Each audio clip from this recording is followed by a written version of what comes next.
আপনারা কি জানেন মহর্ষি ব্যাস কলিযুগকে কেন সর্বশ্রেষ্ঠ বলেছিলেন? একদিন মহর্ষি ব্যাস গঙ্গা নদীতে স্নান করতে গিয়েছিলেন।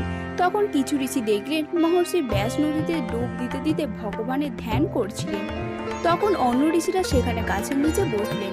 এর মধ্যেই মহর্ষি ব্যাস নদী থেকে উঠে এলেন আর বললেন, মানুষের মধ্যে স্ত্রী, বর্ণের মধ্যে শূদ্র এবং যুগের মধ্যে কলিযুগ সর্বশ্রেষ্ঠ। আর কথা অন্য ঋষিরাও শুনলেন। তখন তারা আশ্চর্য হলেন।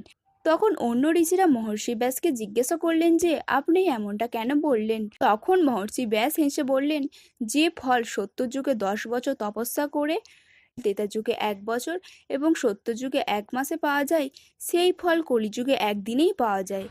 যেই ফল সত্যযুগে ধ্যান, ত্রেতা যুগে যজ্ঞ, দাপর যুগে দেবার্চনা করার ফলে পাওয়া যায়, সেই ফল কলিযুগে কেবল শ্রীকৃষ্ণ ও শ্রীহরির ভজন প্রার্থনার মাধ্যমে পাওয়া যায়। কলিযুগে অল্প পরিশ্রম